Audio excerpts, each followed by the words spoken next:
ధేనువు వెళ్ళగానే ఇంటికి వచ్చాడు పరశురాముడు. దూడ అరుస్తోంది. తండ్రి బాధగా కూర్చున్నాడు. అడిగాడు, నాన్నగారు ఏమైందండి, మన ఇంట్లో ఉండవలసిన ఆవేది అని అడిగాడు. కార్తవీర్యార్జునుడు వచ్చాడు రా, నేను ఆతిథ్యం ఇచ్చాను, ఆతిథ్యం అంతా తీసుకుని చెప్పను కూడా చెప్పలేదురా, ఆవును తోలుకు రండిని దూడను విడిచిపెట్టి ఆవుని ఎత్తుకుపోయాడు రా అన్నాడు. అంత పని చేస్తాడా నాన్నగారు, చెప్తానుండండి అని వెంటనే తన పరశువు తీసి భుజాన వేసుకుని పరిగెత్తాడు. ఆ కార్తవీర్యార్జునుడు తన సైన్యంతో వెళ్ళిపోతున్నటువంటి పట్టణం దగ్గరికి వెళ్ళాడు. ఆయన చుట్టూ అనేక మంది రాజులు ఉన్నారు. ఆయన చూశాడు. ఎరా, నువ్వు ఆవుని విడిచిపెడతావా, నాతో యుద్ధం చేస్తావా అని అడిగాడు పరశురాముడు. కార్తవీర్యార్జునుడు పరశురాముడిని చూసి అన్నాడు, బాలుడు వెర్రి బ్రాహ్మణుడు అనేటప్పటికీ రాజులు సైన్యం అందరూ కలిశారు. ఆయన మీద బాణప్రయోగం మొదలుపెట్టారు. ఆయన వెంటనే ఆయనలో ఉన్నటువంటి శివకేశవుల యొక్క ఆవేశం బయటికి వచ్చి తన ఒక్క పరశువుతోటి ఆయన ధనుష్టంకారం చేసి బాణ పరంపరలతోటి ఈ మొత్తం సైన్యాన్ని పడగొట్టి ఒక్క దూకి తన యొక్క పరశువుతో కార్తవీర్యార్జునుడి 1000 చేతులు నరికేశాడు. 1000 చేతులలో 500 ధనస్సులు పట్టుకుని 500 బాణాలని ఏకకాలంలో ప్రయోగించాడు పరశురాముడి మీద. అంత గొప్ప యుద్ధంలో కార్తవీర్యార్జునుడు వేసినటువంటి బాణములన్నింటినీ కూడా పడగొట్టడమే కాకుండా కార్తవీర్యార్జునుడి 1000 చేతులు నరికేసి ఆయన కంఠాన్ని నరికేశాడు. కార్తవీర్యార్జునుడు చచ్చిపోయాడు.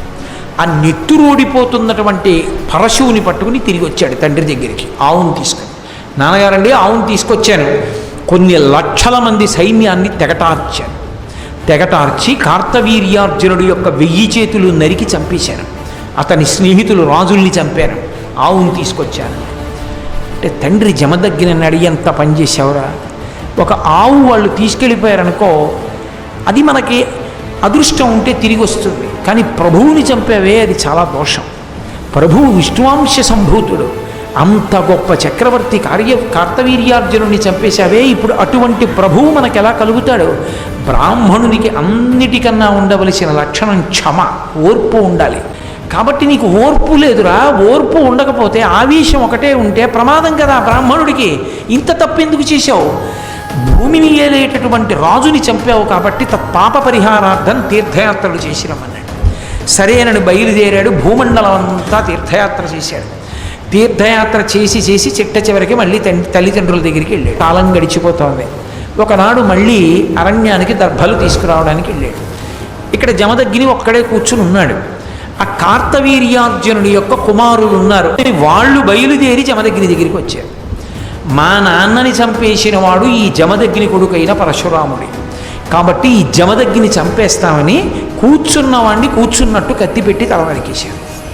ఆయన ఒరిగిపోయింది ఆయన శరీరం ఒరిగిపోగానే ఆ తల్లి జమదగ్ని యొక్క భార్య ఆ పడిపోయినటువంటి జమదగ్ని యొక్క శరీరం మీద పడి గుండెలు బాదుకుంటూ ఏడుస్తూ పిలిచింది, భార్గవరామ భార్గవరామ భార్గవరామ అని అరిచింది. ఇన్ని మాటలు అరిచింది ఏం చెప్పారంటే మహాభారతంలో 3 మాటలు అన్నారు. అంటే 21 మాటలు అరిచింది. ఆ అరవడం కూడా ఎలా అరిచిందంటే పరశురాముడు లెక్క పెట్టుకోవడానికి అవకాశం ఉండేటట్లుగా అరిచింది. అన్ని మాటలు అరిస్తే ఆయన అరణ్యంలో ఉన్నవాడు విన్నాడు, నా తల్లి ఎందుకింత ఎలుగెత్తి ఏడుస్తూ అరుస్తోంది అని. పరుగున వస్తూ లెక్క పెట్టుకున్నాడు ఎన్ని మాటలు పిలుస్తోంది అని. ఆశ్రమానికి వచ్చేటప్పటికి 21 మాటలు పూర్తయింది. చూశాడమ్మా, ఎవరు చేశారు ఈ పని అని అడిగాడు. నువ్వు కార్తవీర్యార్జునుడిని చంపేశావన్న కక్షతో కార్తవీర్యార్జును యొక్క సంతానం వచ్చి మీ తండ్రి అయినటువంటి జమదగ్ని చంపేసింది అన్నాడు. వెంటనే ఆయనకి కోపం వచ్చి, అమ్మా, ఈ క్షత్రియులు దురహంకారులు, భూమిని పరిపాలించవలసినటువంటి క్షత్రియులు యుక్తాయుక్త విచక్షణ లేకుండా ప్రవర్తిస్తున్నారు. ఒకప్పుడు ఆతిథ్యం పొంది ఆవుని ఎత్తుకుపోయారు. ఆవుని ఎత్తుకుపోతే నేను ఆవుని విడిచిపెట్టమని అడిగితే బ్రాహ్మణుడు వెర్రివాడు చంపేసేయమన్నారు. నేను యుద్ధం చేస్తే నా చేతిలో చచ్చిపోయాడు. ఆయన ఆవుని విడిచిపెట్టలేదు కాబట్టి యుద్ధం చేసి చంపాను. నేను లేనప్పుడు దొంగ దెబ్బ తీసి నా తండ్రిని చంపారు. ఈ క్షత్రియులు బతకడానికి వీల్లేదమ్మా. నువ్వు 21 మాటలు గుండెలు బాదుకుని అరిచావు కనుక 21 మాటలు ఈ భూమండలం అంతా తిరుగుతాను. క్షత్రియుడన్నవాడు కనపడితే చంపేస్తాను.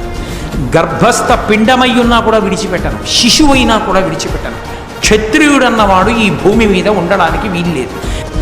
21 మాటలు భూమండలం అంతా తిరిగి క్షత్రియులన్న వాళ్ళని విడిచిపెట్టకుండా సంహరించి ఈ నెత్తురంతా తీసుకెళ్ళి కురుక్షేత్రంలో 5 హ్రదములు తవ్వాడు. 5 చెరువులు తవ్వి 5 చెరువులు ఈ క్షత్రియుల యొక్క నెత్తుటితో నింపాడు.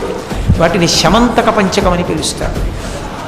5 నెత్తుటి చెరువులు చేసి 5 నెత్తురు తీసి తండ్రికి పితరులకు తర్పణం చేశాడు. అది ఆవేశం. అందుకని ఆవేశావతారమైంది. అంత ఆవేశాన్ని పొందినటువంటి అవతారం దాని ఉద్ధతి, అసలు దాని గురించి చదవడం, దాన్ని ఊహించడమే చాలా కష్టంగా ఉంటుంది.